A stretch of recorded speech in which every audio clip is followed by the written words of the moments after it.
You know what's really cool about reviewing one of these E6 appliances?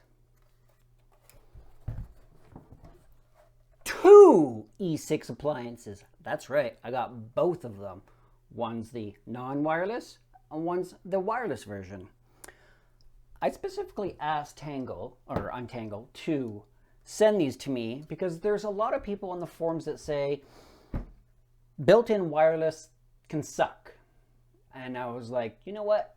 I do agree with that because when I buy appliances like this, just the one or the Z4W or the Z4 like I have in the previous videos I usually buy an access point, have it be a Aruba or an Ingenious or a Unify.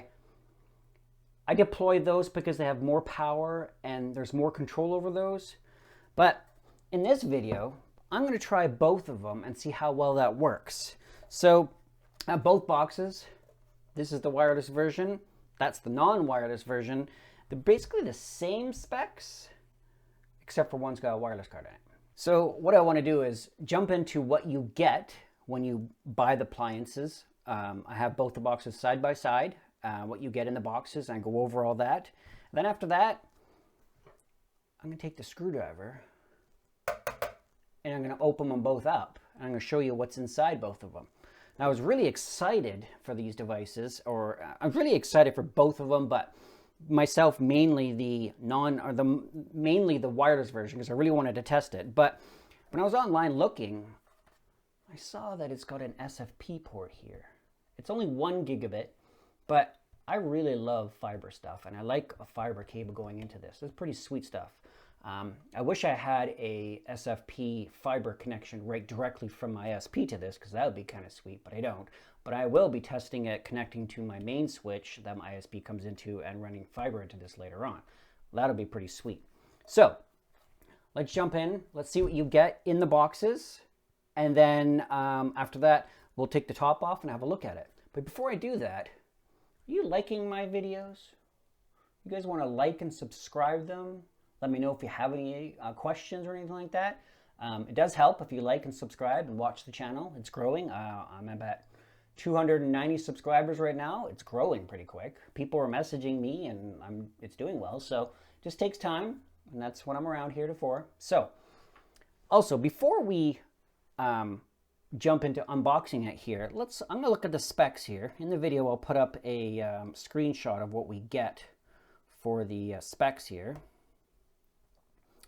So, Untangle.com, products, E series. Now we know that the E3 maxed out at 300 megabits per second, and it did just that. It did like 280, I believe. It was really well. I really liked it. It was such a small little box, and it performed really well. I must say, this box is also made out of steel, just like the other one. It's just bigger.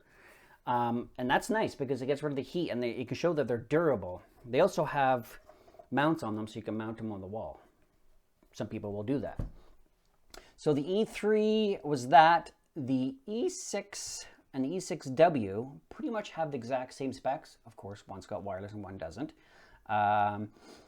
These ones are not ARM-based, though. They are Intel-based, and they have the C3558 quad-core at 2.2 gigahertz. 2 gigs of RAM, and an 8 gig mSATA SSD. Maybe we'll see that inside.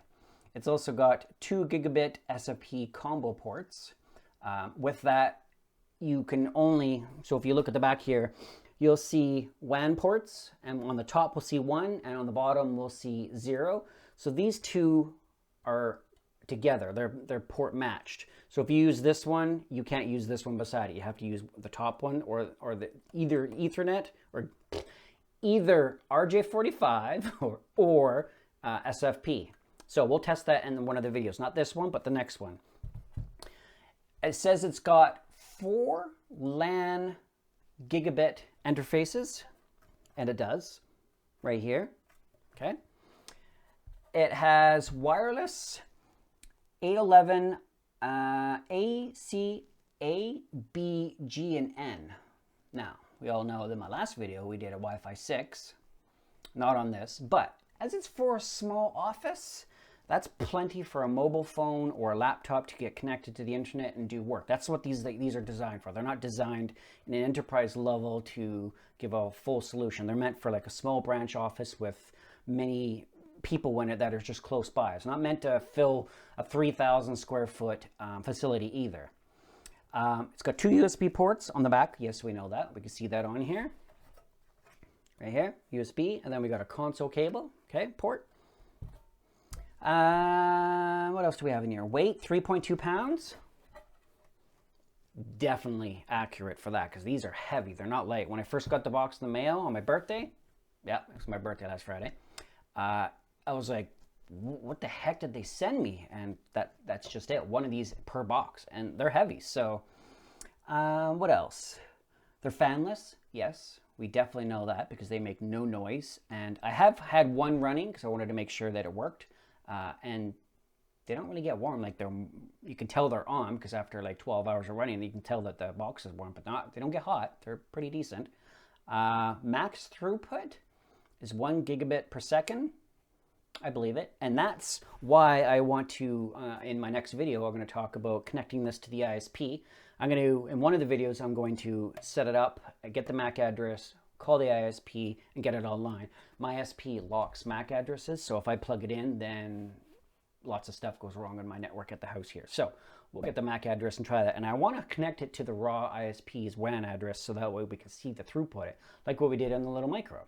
So it consumes at full power, like full maximum everything, probably all the Ethernet ports, all the SFP modules launched, and full Wi-Fi, 40 watts. That's pretty good out of a quad-core Intel C3558. It's not bad. 40 watts?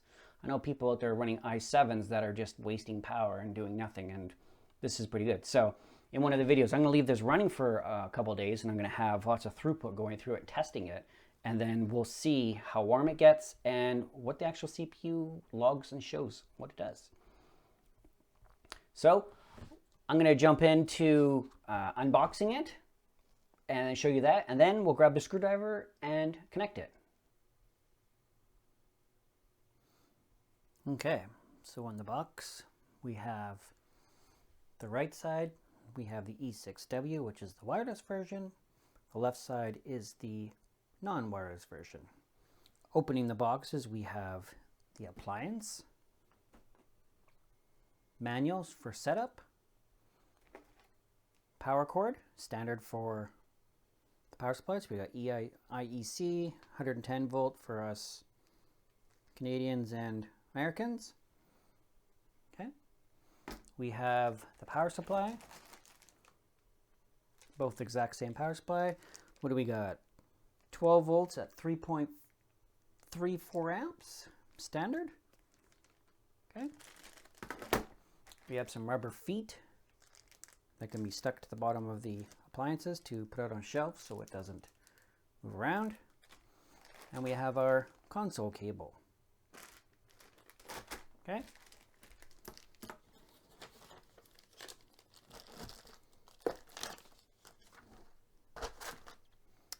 In this box, the only thing that's different on that one is the antennas. They're just the standard screw-on type. There's 2 of them in the package here. 1 per side.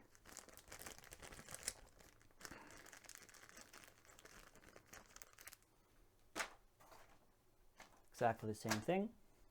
And the appliance. On the appliance, it's really heavy too. It's not a light appliance at all.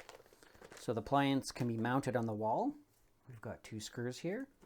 The 4 screws here bolt the bracket to it. You can take this bracket off, and as you can tell, there are indents right here on all 4 corners. We can't see it too well because it's in the plastic.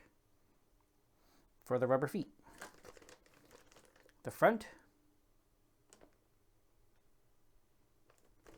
and the back. We have power, which is a screw terminal, just like the Netgate appliances where it screws in there and it won't come off just in case the cables come out.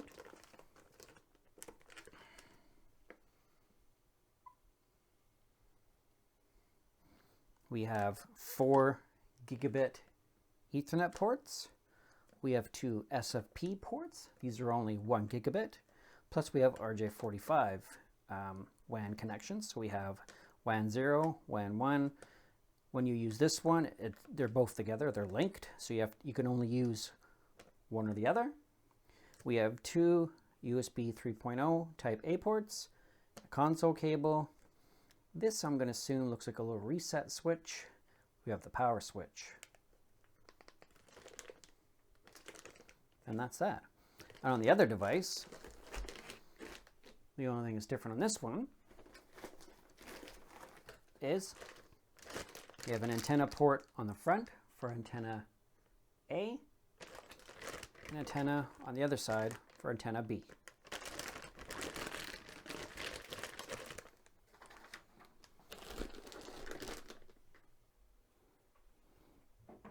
Okay, so let's take the screws out of this.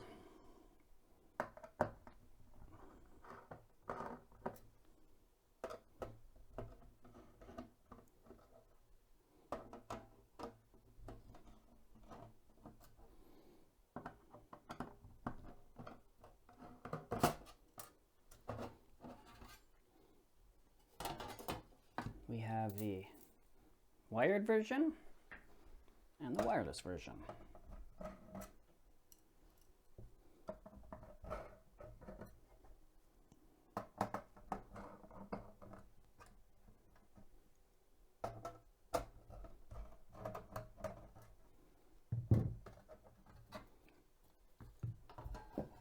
Put the screws up here so we don't lose them.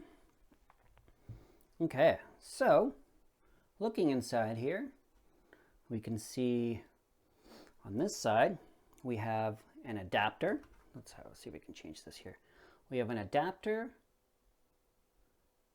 Hopefully it says, and then it goes into a wireless network card, and then the cables go out. One goes to the front here, one goes to the back for the other antenna.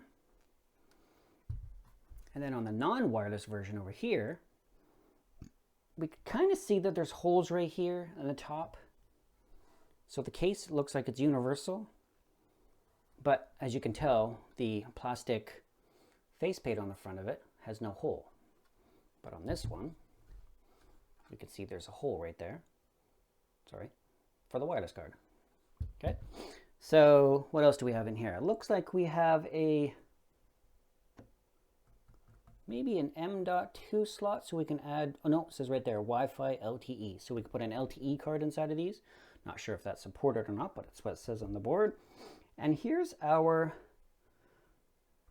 SATA SSD. They say they use a SATA DOM, but this doesn't show SATA. This is not a SATA port. These are not SATA. They say in the instructions that they're, oh, it's mSATA. Sorry, my bad. Maybe the instructions did say mSATA. These are DOMs. I'm used to SATA DOMs looking at these ports, so yeah, that looks correct. Not really much in here. I'm not going to take it all apart because I don't feel like wrecking anything. This is not my stuff, and I don't really want to buy anything that's mine right now. So pretty basic inside. Our SFP, our 4-port NICs on each of them. The MAC addresses are inside the box. I mean, that would be kind of cool if we had these on the outside of the box. Maybe Untangle will do that in the future. Maybe they do that just for their inventory and stuff like that, see what's inside of it so they can register and stuff. That'd be cool to have on the bottom of the box. Right on the bottom, that'd be kind of cool to have.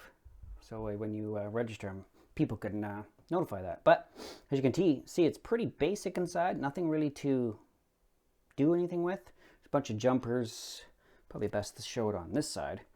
There's a bunch of jumpers on here for certain things. It doesn't really say what they're for, but yeah, it looks like there's a fan header there. Pretty simple, pretty basic. So as you can see, pretty basic stuff inside of these units. It's pretty sure that's why they last a long time. And surfing the forums, a lot of guys like these devices and they're just rugged and they work. Sorry, I'm talking to you guys as I'm putting the screws back in this. Don't want to lose any screws. Don't want to get any trouble from Eric there. And yeah, thank you, Eric, for sending me these devices. I really appreciate that. It's fun to do these videos. I didn't see any videos online of what they looked like inside and what they do, so this is my chance to do that. But yeah, so hopefully you guys like the videos. If you guys have any questions, let me know. I'm going to have these for a couple more weeks. Might have to tell Eric to let me borrow them for another extra couple weeks so I can get more testing in there. And if you guys have questions, I'll still have the units to do more tests for you guys. It's the whole objective of this YouTube channel, is to help you guys look at the hardware, figure things out. I know I'm pretty active on the forums there, and on the Facebook group. People appreciate all the help that I do. So next video, we will plug one of these in, probably the wireless one, because I'm not going to activate both of them on my WAN or on my ISP, because it's just a waste. But I'll probably activate the wireless one. We'll set it up and test the wireless, see how good it is, walk around the house, and play with it. So until then, I will sign off here and go from there. Hopefully you guys like the video. Please like it if you do, and talk to you later. See you guys later.